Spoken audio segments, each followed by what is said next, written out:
노무사 시험에 관심이 있거나 이미 공부를 시작하신 분들이라면 아마 이 시험의 특징에 대해서 잘 알고 계실 텐데요.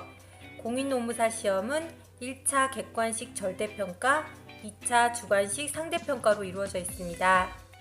모든 시험에서 전략이 중요하지만 특히 이렇게 노무사처럼 절대평가와 상대평가를 모두 통과해야 하는 시험에서는 전략의 역할이 절대적으로 중요합니다.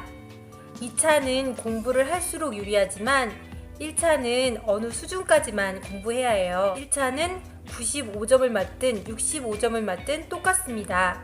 통과만 하면 됩니다. 오히려 1차에 너무 많은 에너지를 쏟다 보면 2차를 공부할 시간이 줄어들기 때문에 전체적으로 수험 기간이 길어질 수가 있습니다. 1차는 의식적으로라도 공부량을 줄여야 합니다. 이 영상의 소제목이 불합격만 피하자인 이유입니다. 2019년 공인노무사 시험은 1차는 6월 1일, 2차는 8월 31일부터 9월 1일로 일정이 나왔는데요. 1차 시험 후 2차까지 약 3개월의 기간이 있습니다.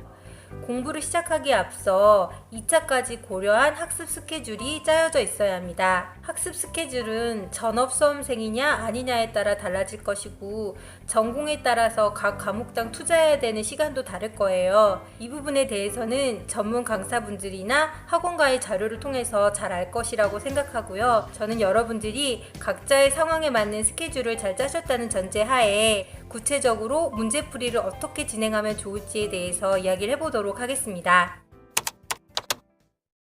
제가 공부했던 시대의 책을 보면 공인노무사 한 권으로 끝내기라고 되어 있어요. 1차 시험은 정말 한 권으로 끝낼 수 있습니다. 물론 두께도 어마어마하게 느껴지죠. 하지만 1차 시험 전 과목의 이론과 OX 문제, 기출문제까지 다 들어간 걸로 생각하면 그렇게 많은 분량은 아닙니다. 게다가 노동법의 이론 부분과 선택 과목 중에 한 과목은 거의 볼 일이 없기 때문에 이 책을 다 보지 않으셔도 됩니다. 이렇게 세 권으로 분권을 하고 제외할 것을 제외하고 나면 그렇게 부담되는 분량은 아닐 거예요. 이야기가 나온 김에 노동법과 선택 과목에 대해 먼저 이야기를 해보면요. 노동법은 2차를 공부하면서 자동으로 1차 대비가 되기 때문에 따로 이론 부분을 공부하시면 안 됩니다. 경영학개론도 마찬가지예요. 2차의 인사노무관리론이나 경영조직론이 중복됩니다. 이 경우에는 2차 시험을 최대한 열심히 준비하시고 1차에 해당되는 부분은 기출문제를 풀어보는 정도로 문제의 감만 익히면 됩니다. 이론부터 잡고 있으면 시간이 늘어집니다. 각 챕터의 이론은 건너뛰고 바로 기출문제를 푸세요. 2차 공부를 어느 정도 했다면 아는 지문이 모르는 지문보다 많을 거예요. 설사 많이 틀리더라도 걱정하지 마세요. 반복해서 보면서 아는 내용들이 늘어갈 것입니다. 기출문제 아래를 보시면 바로 해당 문제의 해설이 나오는데요. 이론은 이 해설을 보고도 이해가 안 되는 부분이 있을 때 돌아가서 참고하는 용어로만 보면 됩니다.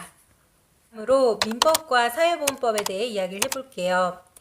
이 두 과목은 2차 시험에 나오지 않는 과목이기 때문에 1차를 대비한 이론 공부가 필요합니다. 특히 민법의 경우 법대생이 아니라면 용어도 생소하고 낯설어서 혼자 공부하기 어려움이 있을 수 있어요.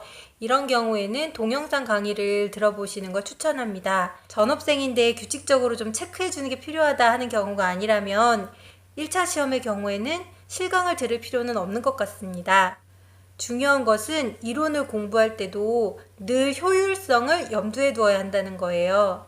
학문적으로 관심이 간다거나 의문이 풀리지 않는다고 해도 한 주제를 오랫동안 잡고 있으면 안 됩니다. 이 책의 이론 부분인데요.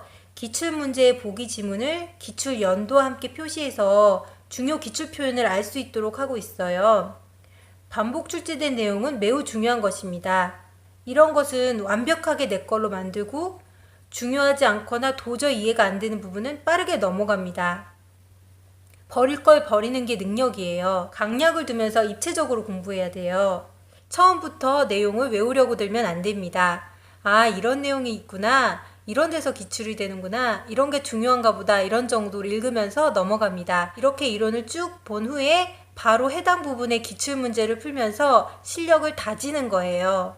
객관식 문제집 푸는 요령에 대해서 좀 더 설명해 볼게요. 닥치는 대로 많은 문제를 푸는 것도 결국 실력을 올리는 방법이지만 한 권의 문제집을 여러 번 보는 게 좀 더 효율적입니다.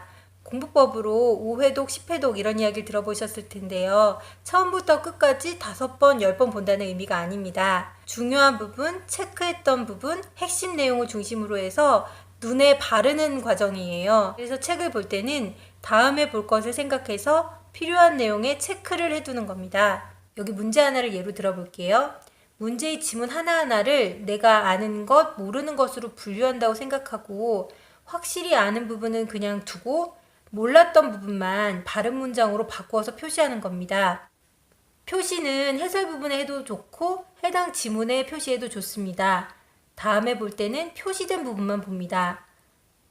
OX 문제를 푸는 방법도 이와 같아요.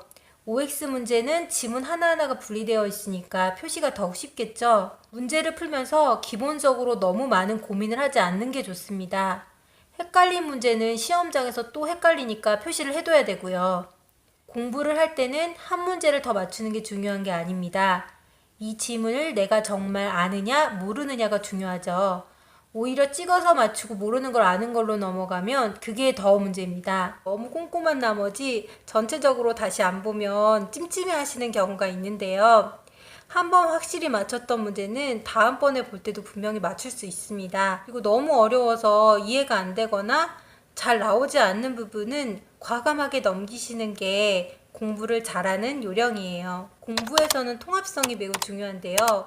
부분 나가는 진도를 마치고 전체적으로 볼 수 있게 되면 연계성이 생기면서 본격적으로 실력이 늘게 됩니다. 미술 시간의 경험이 있잖아요.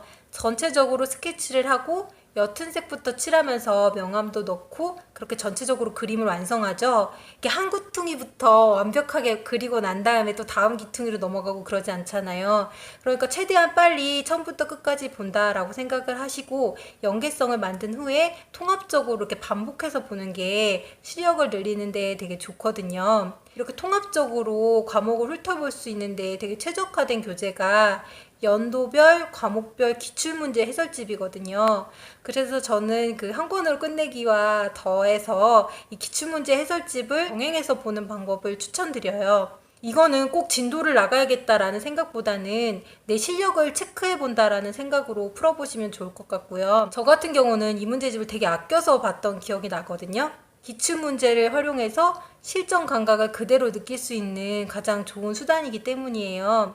출제가 잘못되면 시비가 붙잖아요. 그러니까 출제위원들이 몇 날 며칠 정성껏 준비한 문제이기도 하고 또 진짜 시험에 실제적으로 이런 문제가 나온다라는 걸 익힐 수 있기 때문에 기출문제가 가장 좋은 문제라고 보시면 돼요. 토요일 9시 반부터 11시 35분까지 125문제를 125분 동안 실전처럼 풀어보시는 것도 좋은 방법인 것 같아요. 기출문제 해설집을 보면 최근 것부터 예전 것까지 이렇게 7개년치가 나와 있는데요. 시험에 임박했을 때 가장 최근 문제로 연습한다는 측면에서 공부할 때는 예전에 기출된 것 먼저 이렇게 풀어보시는 게 좋은 것 같고요. 시간이 없으시다면 최근 것 몇 개만이라도 꼭 처음부터 끝까지 시험장에서 푸는 것처럼 한번 풀어보시기를 추천드립니다. 이렇게 실전 감각을 익히면서 잘 몰랐던 것, 중요한 것, 헷갈린 것 위주로 반복해서 공부하다 보면 시험에 임박해서는 어느 정도 자신감도 올라가 있을 거라고 생각합니다.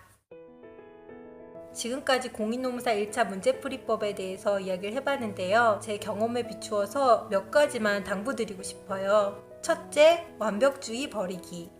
큰 시험을 번번이 망치는 저를 보면서 제 친동생이 분명히 성격상 문제가 있다 이야기를 했었거든요. 지금 생각하면 그 말이 맞는 것 같아요.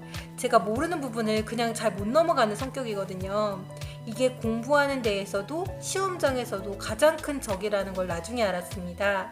공부하는 동안에 대해서는 계속해서 이야기를 했기 때문에 실전에 대해서 좀 더 이야기를 해보면요. 시험은 시간이 정해져 있잖아요. 시간 안배를 잘 하셔야 됩니다. 아무리 실력이 좋아도 시간을 벗어나면 그건 실력이 아닙니다. 일정 시간이 지나면 문제 풀기를 멈추고 마킹을 시작해야 하고요. 2차 시험의 경우에도 마찬가지입니다. 한 문제가 잘 안 풀린다고 해서 계속 그 문제만 들여다보고 있어도 안 되고요. 필 받았다고 해서 예술하듯이 그 문제만 자꾸 계속 풀고 있어도 안 돼요. 연습은 실전처럼 하되 실전에서는 연습하는 것처럼 편안한 마음으로 내가 아는 것을 다 쏟아내고 온다라고 생각하시면 됩니다. 시험에서는 한 문제에 대한 완벽함보다는 전체 문제에 대해서 완전성을 기하는 게 훨씬 중요하다는 걸 꼭 알아두시면 좋겠어요. 두 번째로는 만약에 떨어졌다면 실패 원인을 철저하게 분석해서 똑같은 실수를 반복하지 말라는 것입니다. 저는 사실 문제점에 대한 분석이 되게 귀찮았어요. 그래서 떨어지고 나서도 다시 그냥 행복할 만큼만 공부하고 또 똑같은 방법으로 떨어지고 이걸 반복했거든요. 똑같은 방식을 벗어나야 다른 결과를 볼 수 있어요. 마지막 세 번째, 공부의 이유를 확실히 하라입니다. 시험 공부는 단조롭고 지루해요. 그리고 우리를 유혹하는 거리들도 매우 많죠. 확실한 목표가 없으면 흔들리기 쉽습니다. 공인노무사 전망이 좋다더라.